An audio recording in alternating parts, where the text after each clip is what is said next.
Bonjour à tous.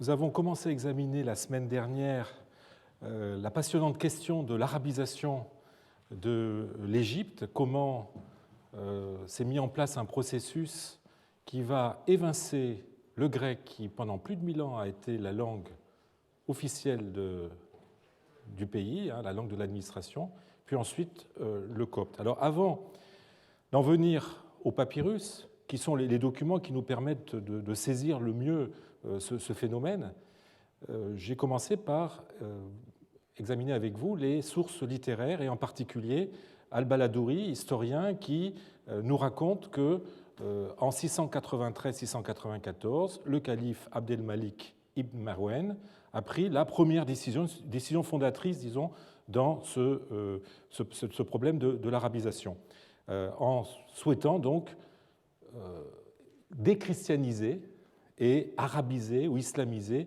les protocoles. Ces protocoles, ces estampilles que l'on trouve au début des rouleaux qui sont ensuite utilisés, par exemple, pour la rédaction de contrats ou d'autres types de documents. Alors, on a vu qu'en fait, il ne s'agissait pas d'une arabisation totale, puisque les protocoles continuent à utiliser des éléments en grec, et donc on aboutit à des protocoles qui sont tout à fait hybrides. C'est ce que je voudrais voir maintenant avec vous. Donc, vous avez à l'écran un de ces hybrides, un de ces protocoles arabo-grecs ou gréco-arabes qui commencent à voir le jour à partir de 694. Comme vous le voyez avec ce protocole, qui date de 697, qui a été trouvé à Thèbes, ces protocoles arabo-grecs ou gréco-arabes sont composés de 3 strates. La première reprend, en le stylisant à outrance, le modèle des protocoles byzantins. Vous vous souvenez, je vous avais montré un protocole du VIe siècle, on avait l'impression de bâtons parallèles les uns après les autres. Eh bien, vous avez exactement le même phénomène ici. Vous voyez ces espèces de traits verticaux qui s'enchaînent et qui stylisent de façon encore peut-être plus caricaturale ce que l'on observait dans les protocoles byzantins. Alors, vous avez juste une lettre qui se distingue, qui est tout début, qui est un phi, et qui, en fait, reprend l'initiale du gentilice de la couche supérieure de la société, Flavius, en latin, qui introduisait jadis le nom du comte des largesses sacrées, qui est le haut fonctionnaire qui contrôle la production des papyrus. Et donc là, c'est la seule lettre dans cette partie grecque, entre guillemets, qui est encore reconnaissable. La seconde strate donne, dans un grec cette fois-ci lisible, les traductions, alors aux lignes 1 et 2 de la Basmala, au nom de Dieu, le clément et le miséricordieux, et aux lignes 4 et 5, une traduction de la Shahada arabe, ou profession de foi islamique. Il n'y a qu'Allah, il n'y a de Dieu qu'Allah, et Mahomet est son messager. Ainsi que, à la ligne 7 et 8, le nom du calife, en l'occurrence Abdelaziz, dans le papyrus que vous avez ici. Pardon, là, en l'occurrence, c'est le nom du gouverneur. Alors, vous avez une troisième strate qui, cette fois-ci, est en arabe et qui donne, à la ligne 3, la basmala, cette fois-ci en arabe, et à la ligne 6, la shahada. Alors, il faut attendre 732, sous le calife Hicham, qui a régné de 724 à 743, soit presque un siècle après la conquête, pour voir apparaître des protocoles qui soient purement arabes. Alors, je signale que l'usage du protocole se maintient jusqu'au Xe siècle. Le dernier protocole connu est, du fait de son caractère très fragmentaire, d'une datation sujette à caution, qui pourrait être 945-946, c'est un papyrus de Vienne. Sinon, le précédent, de date cette fois-ci sûre, enfin, en tout cas d'une période à peu près sûre, est de 908-932. Donc, vous voyez que nous sommes à l'époque abbasside. Ainsi, donc, à côté d'une grossière imitation des anciens protocoles byzantins, maintenus à des fins peut-être seulement décoratives, l'arabe est introduit sous la forme d'une traduction. Alors, dans l'esprit, le protocole est donc non seulement arabisé, puisque finalement seul l'arabe est plus ou moins lisible. Alors, il y a un peu de grec, mais disons que l'arabe est ce qu'il y a de plus lisible, mais aussi complètement islamisé. On a vu que l'introduction de l'arabe dans les protocoles était liée aussi à l'arabisation du monnayage. Vous vous souvenez de ce que je vous ai dit la semaine dernière. Là encore, le récit d'Al-Baladouri est confirmé par les données numismatiques. On voit en effet apparaître entre 693 et 697 les premiers dinars et les premiers dirhams frappés dans l'ancien atelier de Damas, dans l'atelier de Damas, où l'on a supprimé la croix, puis l'effigie de l'empereur du bacillus byzantin, pour la remplacer d'abord par celle du calife Abdel-Malik, en pied, portant une épée droite dans un fourreau. Puis, selon Al-Makrizi, à la suite de la réaction des premiers compagnons du prophète, encore vivants, qui auraient critiqué cette image en s'appuyant sur le Coran et sur le Hadith, par une inscription au revers, au droit et au revers, portant la basmala et un verset du Coran. C'est ce que vous avez ici. Alors en Égypte, il est plus difficile de suivre ce processus d'arabisation du monnayage qui n'était alors que de bronze. Ce qu'on sait, c'est qu'après la conquête, on a continué à frapper des monnaies de bronze avec l'effigie de l'empereur byzantin Héraclius et de ses fils. Alors, cet emploi de monnaie byzantine frappée par des Arabes peut nous étonner, nous qui sommes habitués à ce que la monnaie soit le reflet fidèle de nos institutions. Pourtant, comme vous le savez et comme vous le voyez, les anciens étaient beaucoup plus souples. Et donc, on continue à frapper ces monnaies de bronze à l'effigie de l'empereur byzantin, mais en transférant l'atelier d'Alexandrie à Foustat, la nouvelle capitale, et il faut attendre le gouverneur Al-Qasim ibn Ubayd al-Allah, donc qui a régné de 734 à 742, pour avoir les premiers foulous. Foulous, c'est le pluriel de fals, nom de cette monnaie de bronze qui dérive directement du mot latin folis. Donc, pour frapper ces premiers foulous avec un décor purement épigraphique en arabe. Pourtant, selon l'historien égyptien Makrizi du XIVe, XVe siècle, les premières monnaies à décor exclusivement arabe auraient été bien frappées avant, en 697, donc toujours sous le gouverneur d'Égypte en fonction sous Abdel-Malik ibn Marwan, à savoir son frère Abdel-Aziz ibn Marwan.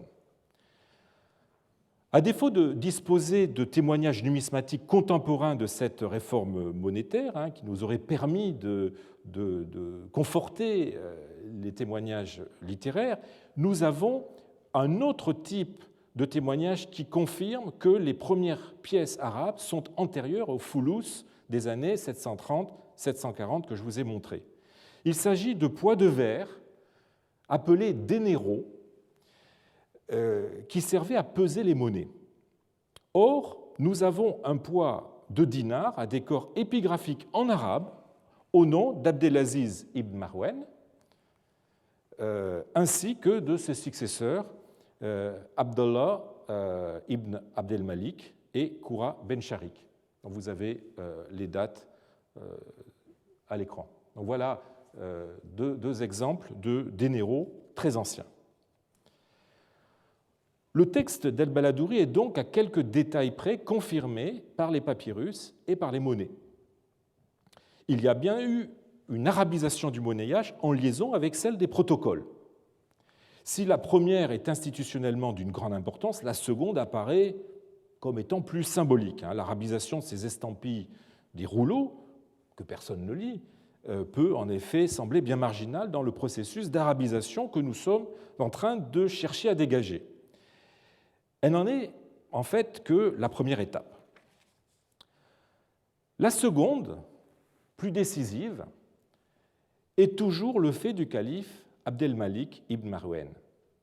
Là encore, selon al-Baladouri, repris par des chroniqueurs postérieurs, le calife aurait ordonné que le grec, encore utilisé dans la chancellerie de Damas, soit remplacé par l'arabe, après qu'il eut appris, pour la petite histoire, qu'un secrétaire chrétien de sa chancellerie, un katib, ne trouvant plus d'eau pour délayer son encre, aurait uriné dans l'encrier. Il aurait d'abord testé sa réforme, à titre expérimental, dans le Diwan el-Kharej, c'est-à-dire dans les bureaux du fisc de la plus petite circonscription militaire du Levant, du Cham, le district militaire de Jordanie, le Djound al-Urdoun. Puis, voyant qu'elle était viable, il l'aurait étendue à l'ensemble de la Syrie. C'est ainsi que les grandes familles chrétiennes de Damas, qui s'étaient transmis les postes de secrétaire de façon héréditaire depuis l'époque byzantine, sont remplacés par un personnel arabe. Le cas le plus connu est celui de Sarjoun, c'est-à-dire Serge, le père du théologien Jean Damascène, de 676-749, remplacé à la tête du Diwan el-Kharej par Sulayman ibn Saad. Ce texte, quoiqu'il ait servi à l'époque moderne à appuyer des généralisations sur l'arabisation de l'administration omeyyade dans son ensemble, ne concerne, vous l'avez vu, que la Syrie, où il est d'ailleurs étayé par des témoignages d'inscriptions publiques, par exemple les bornes milliaires de Syrie pour lesquelles on se mit à remplacer le grec par l'arabe sous justement Abdelmalik.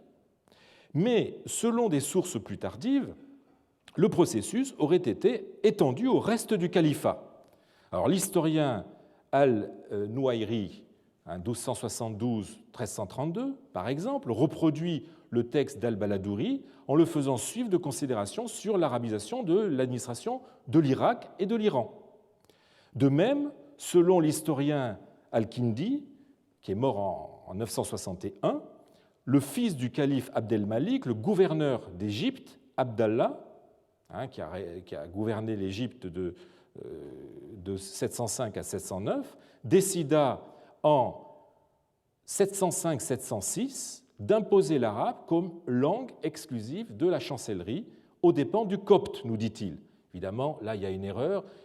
Il faut évidemment comprendre le grec, puisque le copte n'a jamais été employé dans l'administration. Pour mesurer l'impact de ce processus d'arabisation de l'administration, qui aurait été lancé par le calife Abdelmalik, nous devons nous en remettre à la seule source exploitable en la matière, les papyrus.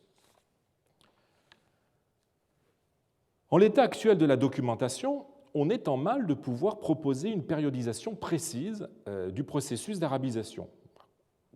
Quoique l'évolution dû être plus régulière que nous laissent voir nos sources, on a l'impression qu'il faut attendre le 8e siècle pour assister à une intensification de l'usage de l'arabe.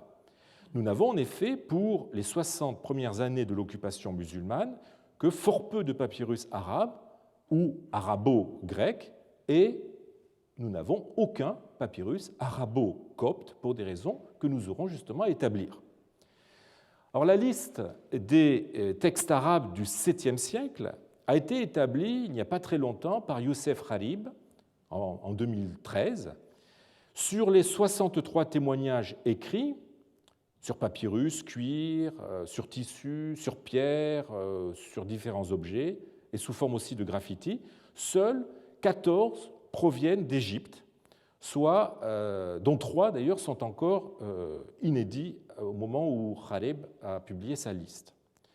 Et ce sont tous des documents. Nous n'avons aucun texte littéraire arabe du 7e siècle.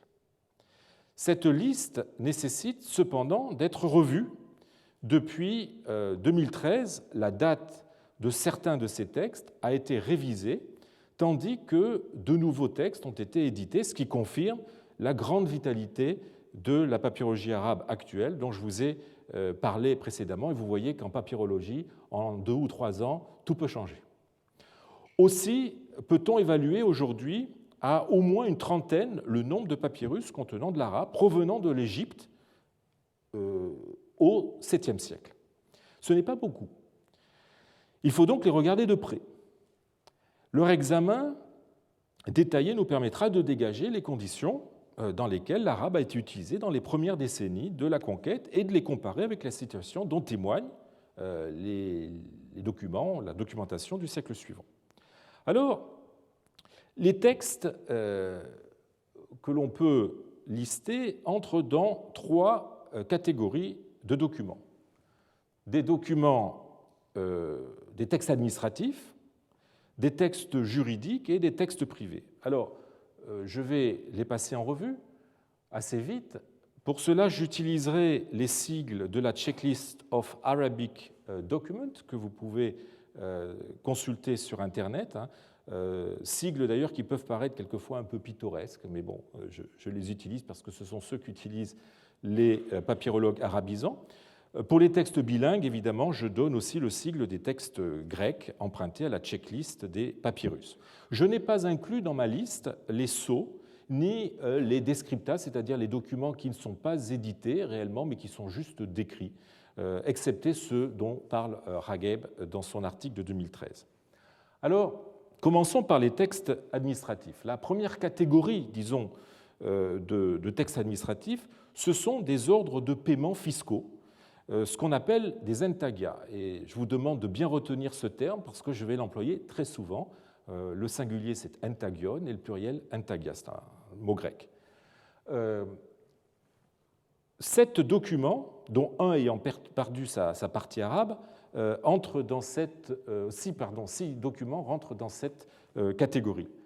Alors, le premier, le plus ancien, daterait de 641-642, en tout cas avant 642-643. C'est, d'après son éditeur, Youssef Ragheb, la version arabe, justement, d'un entagion, d'un ordre de paiement fiscal qui devait être aussi bilingue. Le premier entagion complet, si je puis dire, avec à la fois la version grecque et la version arabe, ou la version arabe et la version grecque, est celui que vous avez à l'écran. Il date de 694, il vient d'Antinoopolis, cité de Moyenne-Égypte, en arabe Ancina, et il s'agit d'un entagion d'Abdelaziz ibn Marwan, adressé aux habitants d'Achoris, Achoris qui est une cité aussi de Moyenne-Égypte. Donc là, vous voyez bien la partie arabe du texte et ici la partie grecque. Le document qui suit immédiatement d'un point de vue chronologique, c'est celui que vous avez à l'écran, un protocole gréco-arabe au nom du gouverneur Abdelaziz ibn Marwan, dont je vous ai déjà montré une image au cours précédent, qui est suivi justement d'une version arabe et grecque d'un ordre de paiement, d'un entagion du même gouverneur aux habitants d'Hermopolis. Ce texte est en cours de publication par Alain Delattre et Naïm Ventigame. Document suivant. Il s'agit, là encore, d'un entagion d'Abdelaziz ibn Marwan aux habitants d'une ville ou d'un village, malheureusement en lacune, du Fayoum, et il date de 698.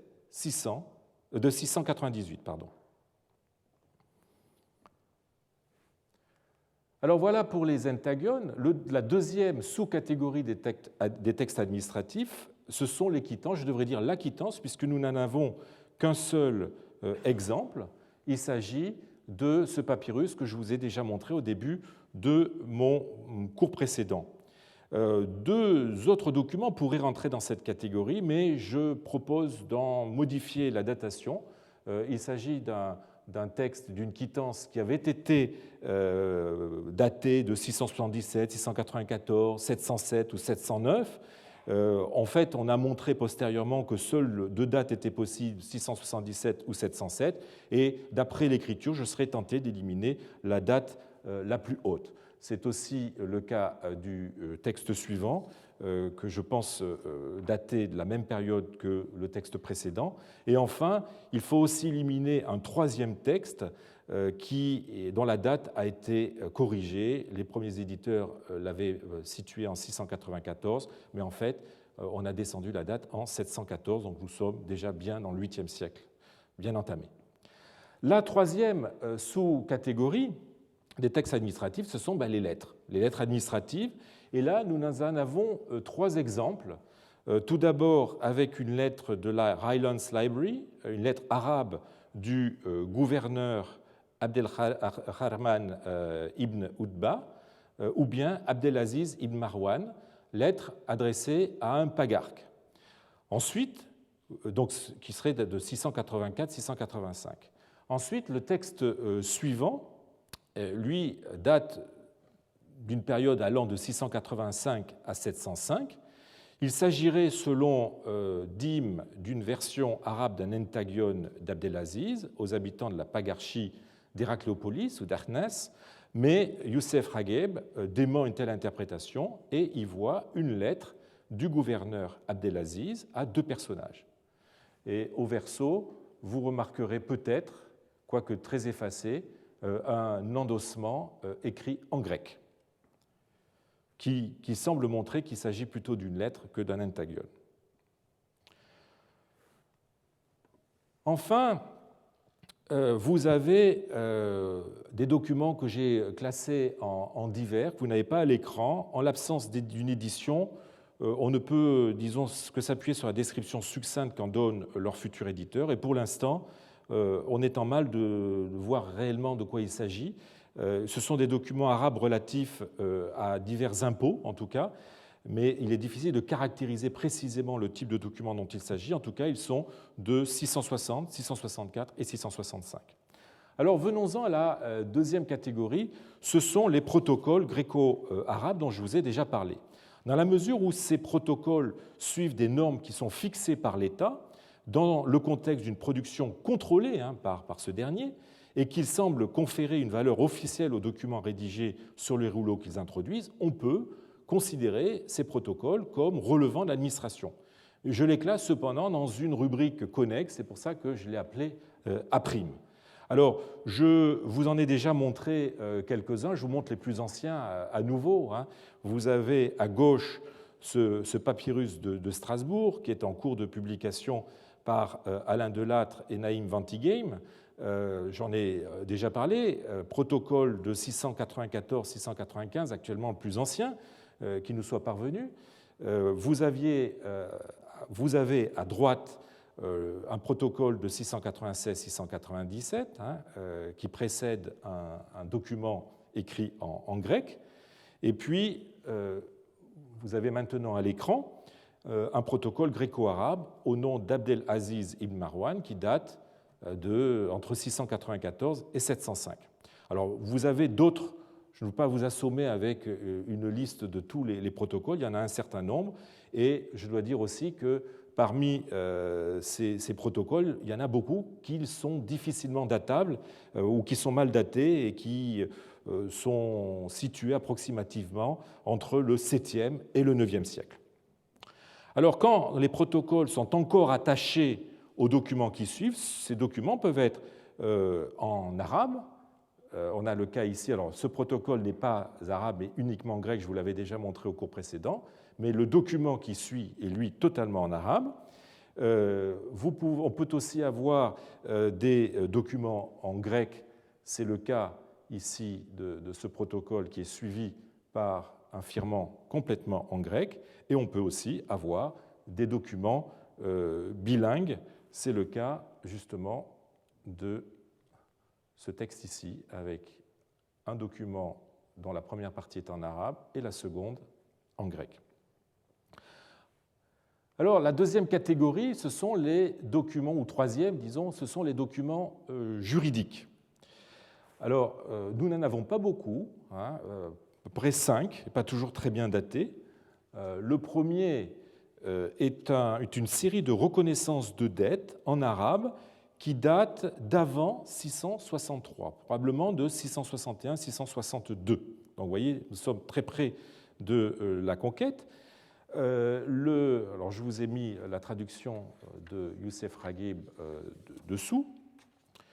Le document suivant est aussi une série de reconnaissances de dettes en arabe qui date d'avant 677 et probablement 675-676.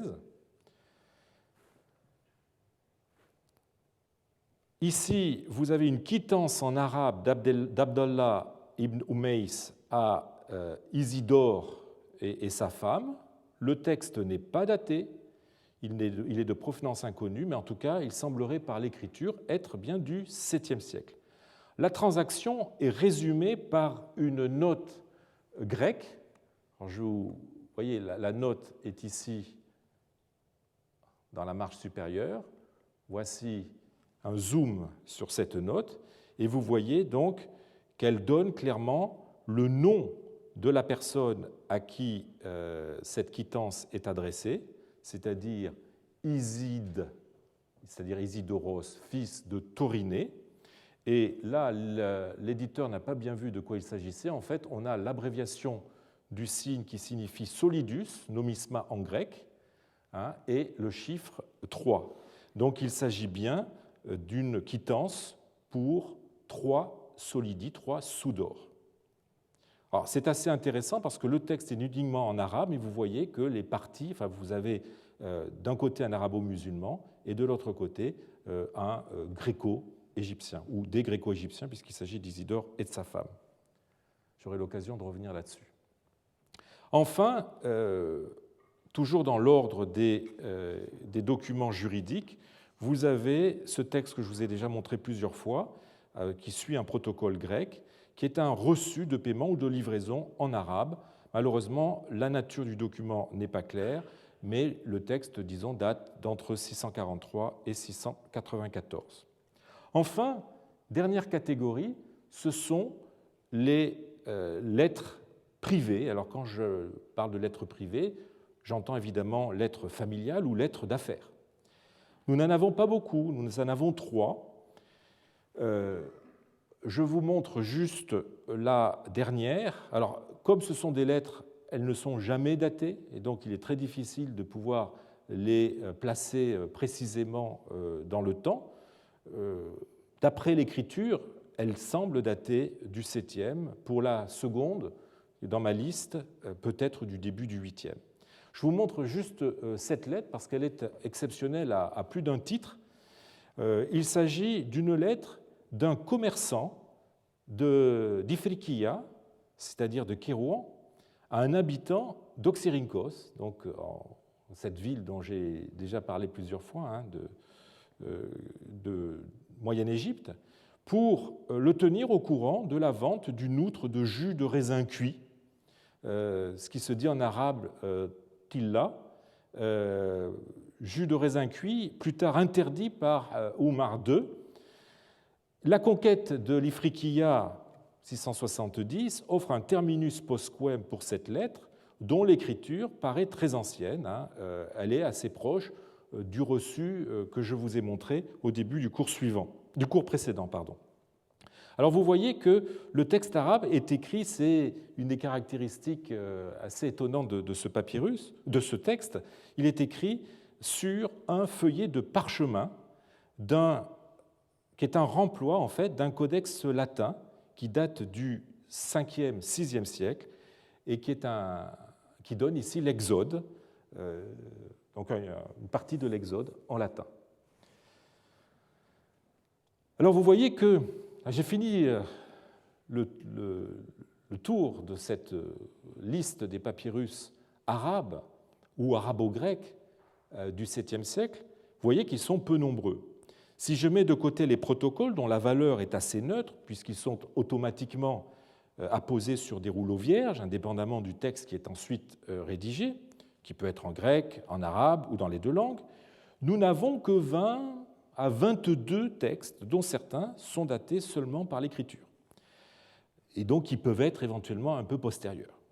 C'est un nombre particulièrement bas qui montre une pratique encore timide de l'arabe. Mais, quelque peu nombreux qu'ils soient, leur faciès est suffisamment tranché pour caractériser cette pratique de l'arabe. Ils sont en effet très majoritairement de nature administrative, et dans ce cas, ils sont souvent bilingues, alors que les textes privés sont rares, et dans ce cas, ils ne sont jamais bilingues, ils sont toujours en arabe. Alors, je vous propose de regarder cela d'un peu plus près. Donc, dans ce corpus d'une vingtaine de textes, d'une trentaine si on y ajoute la dizaine de protocoles qui a des chances d'être vraiment du 7e siècle, donc dans ce corpus d'une vingtaine de textes, 13 ou 24 avec les protocoles les plus sûrement datables du 7e sont en effet des documents administratifs contre 5 ou 8 non administratifs. Et je joins aux lettres privées les textes juridiques qui sont en fait des transactions entre particuliers, qui sont donc dans le domaine du privé. Ces textes administratifs sont inégalement répartis dans le temps.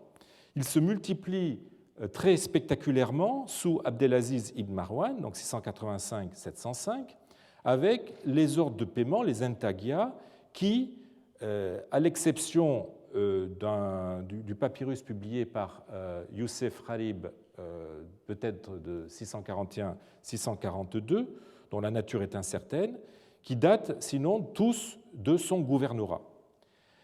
Les lettres administratives sûrement datables, ce qui du coup exclut ce texte, sont aussi de ce gouverneur. Il est d'ailleurs probable que,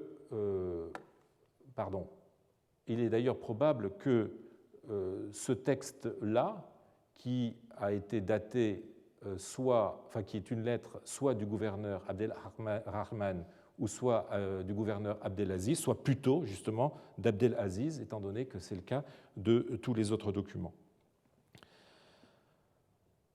Les protocoles, enfin, comme nous l'avons vu, commencent à utiliser l'arabe sous son gouvernorat. Bref, la quasi-totalité des documents administratifs, de date certaine ou très vraisemblable, ont été émis sous le gouvernorat d'Abdelaziz ibn Marwan. Ce qui confirme ce que nous avaient appris déjà les sources littéraires, à savoir qu'une véritable politique d'arabisation de l'administration avait été mise en place sous Abdelaziz, en écho avec les décisions prises par son frère Abdelmalik au niveau du califat.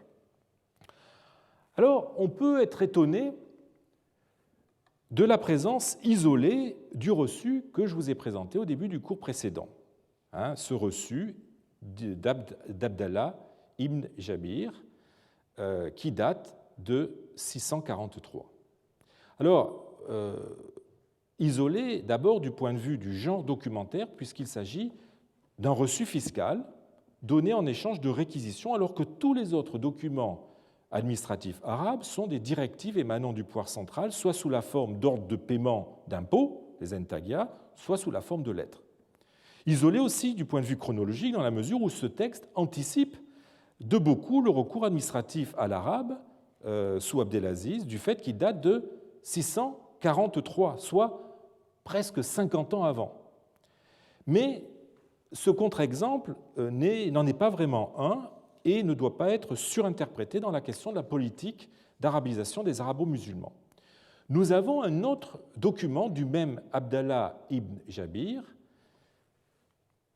que vous avez ici à l'écran, écrit par le même scribe, un certain Jean, et adressé aux deux mêmes fonctionnaires, Christophoros, Christophe, et Théodorakios, mais écrit uniquement en grec, pour autant que nous puissions en juger d'après son état actuel. Alors je vous lis juste la traduction. Au nom de Dieu, moi, l'émir Abdallah, à vous, Christophoros et Théodorakios, pagarques d'Héracléopolis, donnez à mes 342 compagnons d'armes, y compris les 12 Lucarioi. Alors là, on a un mot un peu bizarre qui semble désigner des soldats appartenant à une unité militaire dont l'emblème était peut-être le loup, puisque Lucarios vient de Lucos, le loup. Donc, ils sont avec moi au titre de l'entretien du premier Mécher, un mois égyptien. Alors donc 342 artabes de blé, seulement, 171 setiers d'huile seulement, et 171 cnidia, et là je fais une correction sur le texte grec, 171 cnidia d'aluké. Alors l'aluké, ça vient du mot als, qui veut dire le sel. Il s'agit de produits salés, de salaisons. Et vous avez justement sur le verso de ce papyrus un résumé du texte, sigillion. On avait vu que le sigillion était un type de document scellé avec un sceau, de l'émir Abdallah pour 342 artabes de blé, 171 setiers d'huile et 171. Alors, il ne faut pas lire panier, puisque j'ai fait en fait une correction que je n'ai pas intégrée sur le PowerPoint, mais il faut lire des cnidia, c'est-à-dire c'est une mesure utilisée à cette époque. Donc vous voyez qu'on a affaire à un reçu qui ressemble assez à celui qui était en grec et en arabe, sauf que là, il est uniquement en grec. Alors Groman, en publiant ce texte en 1932, s'était demandé s'il ne s'agissait pas des restes d'un document qui avait été à l'origine lui aussi bilingue. Après tout, on aurait pu avoir, vous voyez que le bord ici est un petit peu, n'est pas très net, on aurait déchiré, on aurait pu avoir ici éventuellement une partie aussi écrite en arabe. Or, entre les deux documents, il y a une différence de genre et par conséquent de fonction qui explique à elle seule la présence de l'arabe dans l'un et de son absence dans l'autre.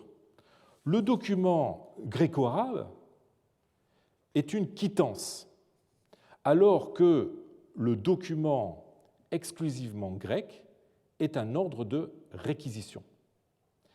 Ce dernier, s'adressant aux gréco-égyptiens, l'arabe, ou l'usage de l'arabe, n'était pas nécessaire et aurait même pu être contre-productif pour autant que l'objectif du premier était d'être compris et exécuté sans résistance ou sans récrimination.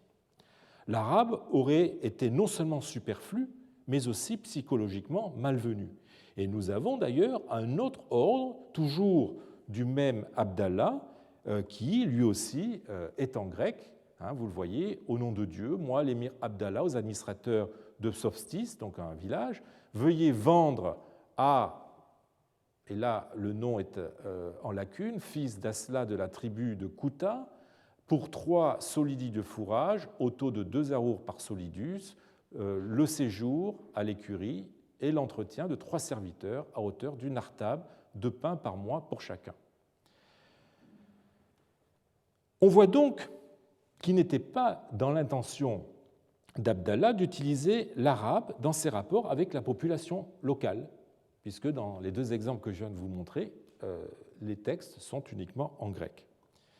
Il en va de même des premiers ordres de paiement ou de réquisition produits par les arabo-musulmans, ils sont tous écrits en grec sans arabe. Alors, pourquoi Abdallah a-t-il eu recours à sa langue maternelle dans la quittance?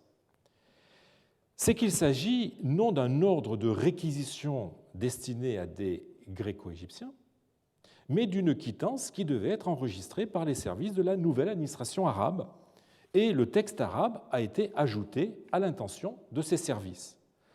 On aura noté d'ailleurs que le texte arabe est très loin de suivre le texte grec. Je vous relis la traduction d'abord du texte grec. Au nom de Dieu, moi, l'émir Abdallah, à vous, Christophoros et Théodorakios, pagarques des Hérakliopolis, j'ai reçu de vous, au titre de l'entretien des Saracènes qui sont avec moi à Hérakliopolis, 65 moutons seulement, et pour que ce soit manifeste, j'établis la présente quittance par écrit. En arabe, on a quelque chose de complètement différent. Au nom d'Allah, le clément, le miséricordieux, voici ce qu'ont pris Abdallah ibn Jabir et ses compagnons d'armes en fait de brebis de boucherie d'Arnas. Nous avons pris d'un représentant de Tidrak, Théodorakios, son fils cadet d'Aboukir, et d'un représentant d'Istéphane, fils aîné d'Aboukir, et on avait vu que Istéphane, qui est la forme arabe de Stéphanos, est une erreur, puisqu'en fait on aurait dû avoir Christophoros. Nous avons pris 50 brebis de boucherie et 15 autres brebis. Il les donna pour être abattus à l'équipage de ses vaisseaux, à sa cavalerie et à son infanterie cuirassée au mois de Jumada, etc. Ainsi, dans la partie arabe, Abdallah ne prend pas la peine de donner son titre. Vous voyez que, contrairement au grec, où là vous avez le titre d'émir, dans la partie arabe, il donne juste son nom, et en revanche, il précise, contrairement à la partie grecque, son patronyme, c'est-à-dire fils de Jabir, de façon à pouvoir être identifié par les services centraux, ce qui pouvait être nécessaire avec un nom aussi banal qu'Abdallah. La différence la plus saillante, si vous regardez bien, si vous comparez bien la traduction arabe et la traduction grecque, eh bien, c'est que Ibn Jabir s'adresse aux fonctionnaires locaux dans la partie grecque, alors que dans la partie arabe, il décrit objectivement, en commençant par parler de lui à la troisième personne. Vous avez vu que là, il parle dans la partie grecque à la première personne, alors qu'ici, il commence par parler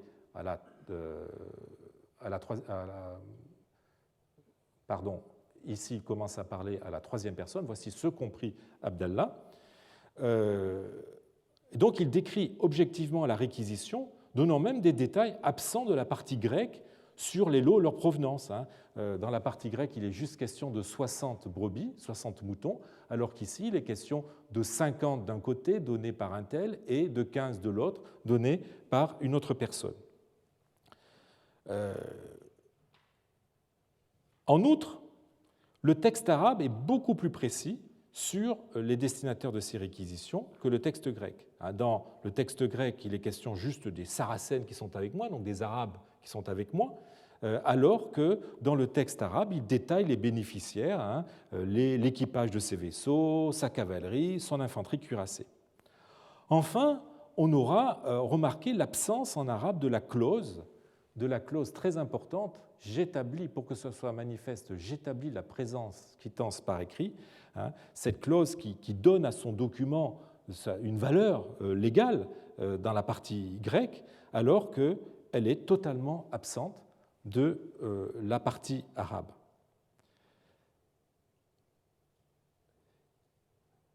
Cette partie arabe est en fait véritablement un autre texte ajouté après coup, ce qui d'ailleurs explique l'erreur sur le nom d'un des pagarques, pour autant qu'elle n'aura pas été écrite en leur présence, et ce qui pourrait aussi expliquer la mise en page un peu curieuse de la partie arabe, puisque si on regarde bien, vous voyez que la partie arabe se niche littéralement juste après, entre les deux dernières lignes du texte grec, comme si, en fait, le texte avait été rajouté a posteriori et ne cherchait pas à composer avec le texte arabe. On peut donc en conclure que le texte grec, en fait, est une quittance destinée aux responsables locaux, tandis que le texte arabe est un procès-verbal de la réquisition à l'attention des services administratifs centraux. Il est par conséquent probable que, tout comme les autres documents du même Abdallah, nous ayons affaire ici à un double de la quittance destiné à être enregistré dans les services de Fustat après avoir peut-être transité par un bureau local où ce papyrus aurait probablement été retrouvé. Aussi, le premier document arabe de l'islam ne nous apprend pas grand-chose sur le multilinguisme de la préconquête. Il n'est en rien précurseur des textes véritablement bilingues qui se multiplieront 50 ans après. On relèvera d'ailleurs que, contrairement à ces derniers où la version arabe précède la version grecque, par une antéposition qui entend montrer la supériorité de la langue arabe, le texte arabe, dans notre quittance, suit le texte grec. Dans la mesure où ce texte arabe est à usage, comme j'espère l'avoir prouvé, à usage interne, nous ne pouvons donc pas l'utiliser pour tirer quelque conclusion que ce soit sur la politique d'arabisation qu'auraient menée les premiers arabo-musulmans à l'égard des populations locales. Nous ne devons plus lui prêter le caractère exceptionnel que lui aurait conféré dans cette perspective sa date si ancienne.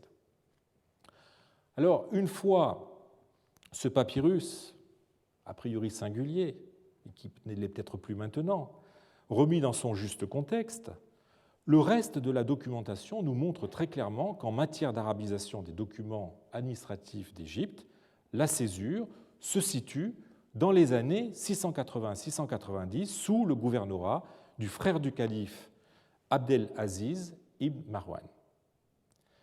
Avant, l'arabe n'est jamais utilisé dans les rapports de l'État avec les institutions locales, à l'exception de ce papyrus-là, qui date probablement de 641-642, de nature incertaine, et des 3 inédits du Louvre, que je n'ai pas mis sur cette diapositive, dont on ne sait pas de qui et pour qui ils ont été produits, raison pour laquelle il est plus sage de ne pas les prendre en considération tant qu'ils n'auront pas été édités.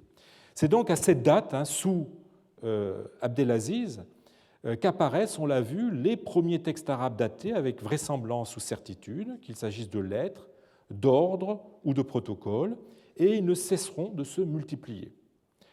Le genre le plus fréquent est l'entagion, l'ordre de paiement, qui, déjà présent sous une forme complètement grecque, fait son apparition dans les années 690, comme vous le voyez ici, sous une forme arabo-grecque.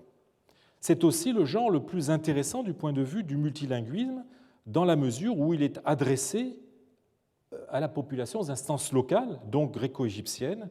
Il est un bon baromètre de la façon dont le nouveau pouvoir entendait communiquer avec les locaux et acquiert donc, pour notre propos, une valeur bien supérieure à celle qu'ont les documents arabes adressés à des Arabes dont la langue ne résulte ni d'un choix ni d'une volonté politique. On notera que si les premiers exemples de l'emploi de l'arabe dans un entagion d'Égypte, donc 693 ou 694, datent bien du califat d'Abdel Malik, qui passe, d'après les historiens arabes, pour avoir lancé, je le répète, une politique offensive d'arabisation, comme nous l'avons vu, il précède de quelques années la date de 700, qui en est le point de départ selon l'historien al-Baladouri, et de plus de 10 ans la date à laquelle Abdelaziz aurait décidé d'arabiser l'administration de l'Égypte, c'est-à-dire 705-706. Ce décalage, vous voyez, entre les textes trouvés en contexte archéologique, les papyrus, et les sources littéraires, ce décalage d'une dizaine d'années pour l'Égypte est encore plus important pour la Palestine, comme en témoignent les ordres de paiement, les entagia arabo-grecs trouvés à Nessana, en arabe Nastan. Vous avez Nessana ici sur la carte, dont le plus ancien date de 674. C'est le P Nessana 60, et qui s'échelonne jusqu'en 689. La chancellerie de Palestine, qui était alors sise à Loud, utilisait donc l'arabe dans ses documents bien avant l'Égypte, et surtout, là encore, bien avant les décisions d'Abdel Malik, puisque les premiers exemplaires de documents contenant de l'arabe en fait, datent du calife Mouawiya.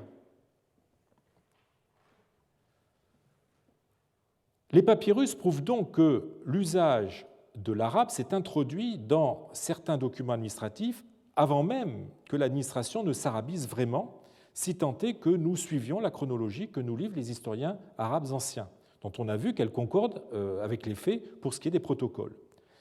Les papyrus nous montreront plus tard que l'arabisation de l'administration pourrait même s'être produite réellement en Égypte bien plus tard que nous le dit al-Baladouri. Il faut donc pour l'instant conclure que, sans s'être encore totalement arabisée, l'administration n'en produit pas moins des documents qui font place à l'arabe, mais pour l'instant toujours accompagnés d'une version grecque, la seule qui pouvait être comprise par la population.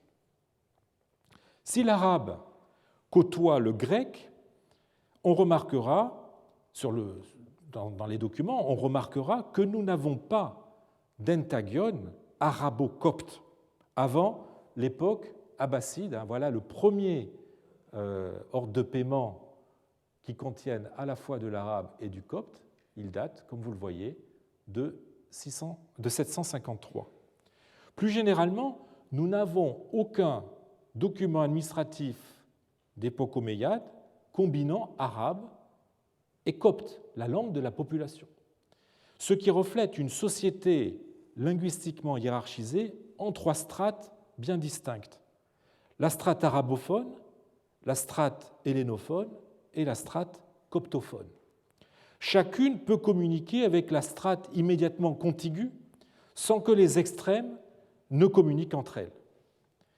Pour comprendre ce fonctionnement tripartite en 3 strates, nous devons examiner de plus près les intaglias, qui sont le type de document administratif le plus diffusé et de ce point de vue le plus intéressant.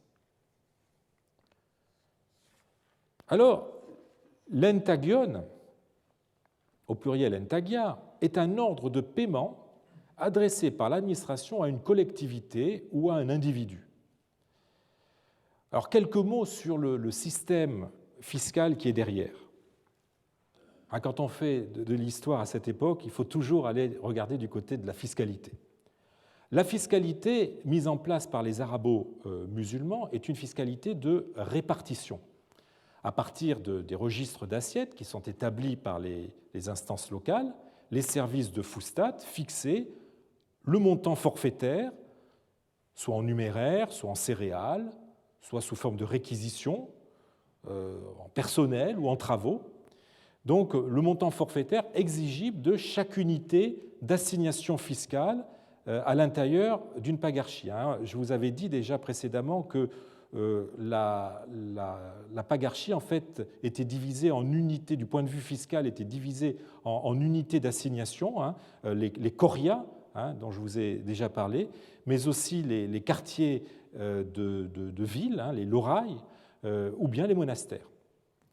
Ces montants sont fixés pour des collectivités et sont ensuite répartis entre contribuables par les pagarques ou par les administrateurs locaux en fonction de registres d'imposition qu'ils dressent et qui sont appelés des mérismoi. Alors, les intaglias fonctionnent à plusieurs niveaux et les langues auxquelles ils ont recours dépendent du niveau auquel on se situe. Le gouverneur envoyait aux ducs et aux pagarques des intaglias que j'appellerais intaglias de niveau 1, adressés donc aux collectivités locales formant les unités d'assignation dont je viens de parler. Ceux-ci sont rédigés en version bilingue, arabe et grecque, et il faut attendre les années 720-730 pour voir se développer l'usage exclusif de l'arabe pour ce type de document. Alors, à leur tour, le duc et le pagarque, après avoir réparti la quotité exigible entre les contribuables, rédigeaient des intaglias de niveau 2 ou bien déléguaient cette tâche aux autorités villageoises. Dans le premier cas, ils pouvaient laisser en blanc le nom du contribuable et le montant. Vous avez un exemple de ces formulaires en blanc, ce qu'un des premiers papyrologues à s'être intéressé à ces textes avait appelé les blank forms. C'était Harold Bell en 1945. Donc ces formulaires en blanc qui étaient complétés, vous voyez ces parties blanches ici, vous avez même le début du mot total qui est exprimé, évidemment aucun chiffre après. Donc ces formulaires étaient ensuite complétés, soit ultérieurement par leur service, soit par les autorités villageoises. Ce qui est assez intéressant dans ce cas-là, c'est que vous voyez que ces documents étaient rédigés à la chaîne et ensuite devaient être découpés. Et là, nous avons la chance d'avoir encore le formulaire non découpé. Ces intaglias de niveau 2 sont écrits uniquement en grec dans le Fayoum, qui a livré une grande quantité de papyrus pour cette époque, soit en copte en Moyenne et Haute-Égypte. Alors, si cela vous intéresse, la liste des intaglias en copte a été établie par Alain Delattre en 2008. Il a répertorié 24 exemplaires auxquels il faut ajouter plusieurs textes qui ont été édités depuis. Je vous ai mis à l'écran celui déjà que je vous ai montré tout à l'heure, le papyrus arabo-copte, et puis divers textes publiés depuis. Alors, les codes que les Intaglias suivent en matière de langue dessinent, on le voit, une stratification linguistique très claire. Le gouvernement central envoie des ordres en arabe, la langue du nouveau pouvoir, assortie d'une version grecque pour être évidemment compréhensible de tous. Il y a donc de la part des occupants une prise en compte pragmatique de la situation linguistique du pays, sans qu'ils renoncent pour autant, à partir des années 690, à la présence, avant tout symbolique, de leur langue dans les documents actant une décision du pouvoir central. Une fois ceci relayé à destination de la base par l'échelon intermédiaire, c'est-à-dire l'administration du duc ou du pagarque, seul le grec est conservé, remplacé éventuellement dans certaines régions par le copte, la langue majoritaire dans la population. Le grec a toujours été, depuis la conquête d'Alexandre, la langue de l'administration. L'emploi du copte est néanmoins une nouveauté dont j'aurai à rendre compte l'année prochaine lorsque je vous parlerai des rapports entre grec et copte. Ce qui est intéressant, c'est de constater une différenciation des pratiques linguistiques selon des critères géographiques. Il n'est pas en fait étonnant que ce soit pour le sud de l'Égypte que s'observe l'usage du copte. Cette région, à l'exception évidemment de grands centres urbains comme Hermopolis, Antinopolis ou Panopolis, cette région a toujours donné des signes d'une hellénisation moins profonde ou sujette, disons, à plus de résistance que dans le reste du pays, comme le Fayoum, par exemple, justement, où nos Intaglias de second niveau sont toujours rédigés en grec. L'intagione présente plusieurs singularités qui ressortissent à la problématique des interférences linguistiques. Alors, tout d'abord, le nom qui est donné à ces documents semble être une relative innovation puisque le sens le plus courant de ce mot dans le grec de l'Égypte byzantine est reçu et non pas ordre de paiement. Alors certes, le mot dérive du verbe entasso qui veut dire ordonner, ce qui rend le sens ordre de paiement des plus naturels. Et d'ailleurs, nous avons quelques exemples anciens de cette acception dans des papyrus, comme cette lettre qui est à Gissen, où vous voyez que le mot est bien employé dans le sens de ordre de paiement. Je vous ai envoyé les Intaglias des anones de la nouvelle, il faut dire anon et pas annonce, de la nouvelle indiction, afin que tu en reçoives les reçus. Et le fait même que le mot apoké, reçu, soit employé dans ce texte montre bien que intagione est ici à prendre dans un autre sens, en l'occurrence celui d'ordre de paiement. Mais ces exceptions mises à part, le mot intagione se spécialise à l'époque byzantine dans le sens de reçu, tandis que le mot prostagma, qui veut dire ordre en grec, se développe pour désigner des ordres de paiement fiscaux envoyés par l'administration. Tout cela change avec les arabo-musulmans qui réactivent le vieux sens d'intagione pour désigner des ordres d'imposition que le nouveau régime fait parvenir aux instances locales. Il n'y a d'ailleurs pas que le nom qui soit en rupture avec les usages byzantins, mais le formulaire aussi. Mais je garde ça pour la semaine prochaine. Merci.